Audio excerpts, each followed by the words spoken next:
Olá, irmãos e irmãs em Cristo. Hoje eu vou trazer alguns detalhes que a leitura apressada da Bíblia deixa passar. Hoje, dia 29, quinto dia da oitava de Natal, a liturgia nos apresenta duas leituras que se iluminam. A primeira é a carta de São João, capítulo 2, versículo de 3 a 11. O Evangelho de Lucas, capítulo 2, versículo de 22 a 35, que narra a apresentação de Jesus no templo. Um momento de profunda revelação, não é? Olha só que perguntas interessantes. Se Maria foi concebida sem pecado, por que ela ofereceu um sacrifício de purificação no templo? E por que o livro de Levítico, capítulo 12, fala em oferta pelo pecado se o nascimento de Jesus foi algo divino? Se você busca um pouquinho mais de profundidade bíblica, explicada e de forma simples, fique comigo. Estamos iniciando mais um versículo do dia. Deus está aqui neste momento. Sua presença é real em meu viver. Para compreender o Evangelho de hoje, nós precisamos voltar ao livro de Levítico, capítulo 12, apesar de não estar inserido na liturgia. Diz assim, no oitavo dia, todo menino devia ser circuncidado, oitavo dia após o nascimento. A circuncisão, ela não acontecia no templo. Era um rito doméstico, realizado na comunidade. A ida ao templo, ela acontecia depois do período da purificação da mãe. Então, olha só, quando nascia um menino, no oitavo dia acontecia a circuncisão. Depois, em 40 dias, eles iam ao templo. Maria e José subiram ao templo apenas uma vez, no 40º dia, para cumprir 2 ritos ao mesmo tempo. A purificação ritual de Maria e a apresentação do primogênito ao Senhor, Jesus Cristo. Por que Maria ofereceu um sacrifício de purificação? Se Maria foi concebida sem pecado, por que ela ofereceu um sacrifício de purificação no templo? Maria e a oferta pelo pecado, isso significa que ela era pecadora? Por que o parto exigia uma oferta pelo pecado?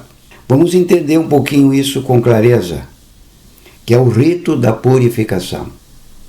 Bom, para nós católicos, nós entendemos que Maria, embora preservada do pecado original, se submeteu a essa lei por 2 razões que servem de lição para nós hoje. A humildade.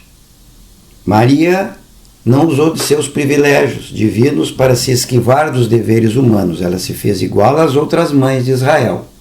Outro ponto é a obediência. Jesus nasceu sob a lei, para resgatar os que estavam sob a lei. A Sagrada Família nos ensina que a liberdade cristã não é rebeldia, mas o cumprimento do amor.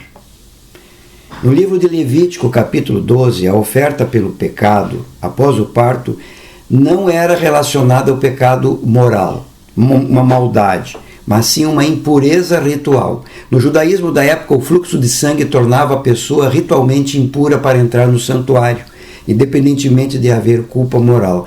Maria e José cumpriram, mostrando que Jesus nasceu sob a lei, para resgatar os que estavam sob a lei.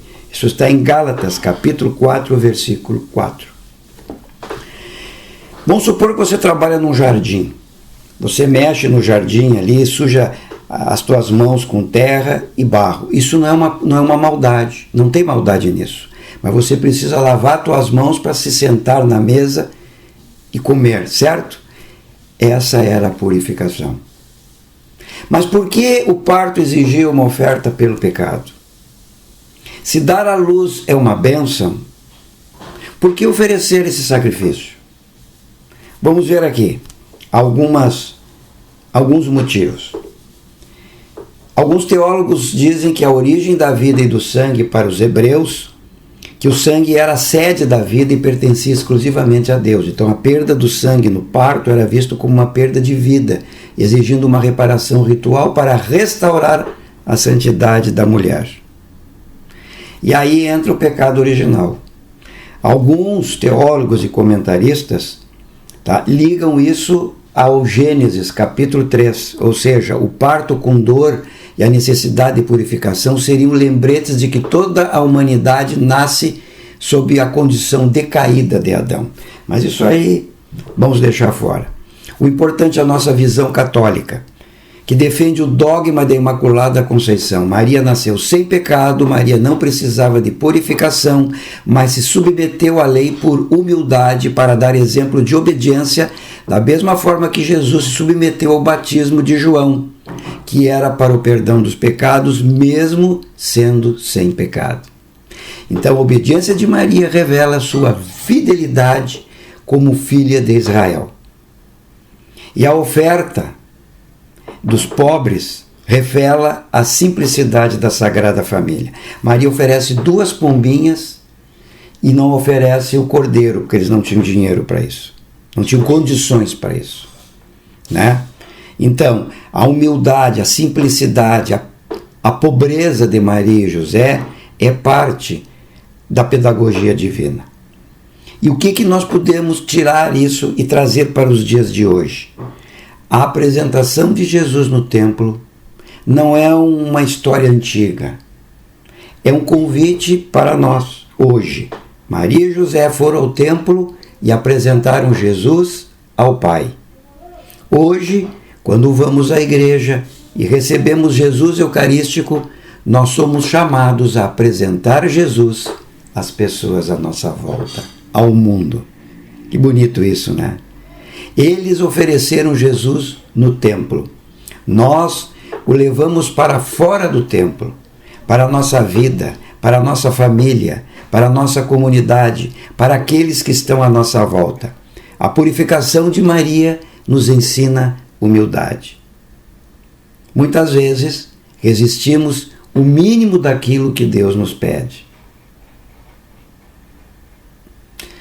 Eu sempre apresento algumas perguntinhas para reflexão. Hoje, diante da palavra, da liturgia de hoje, vamos refletir. Eu apresento Jesus às pessoas à minha volta, com minha vida?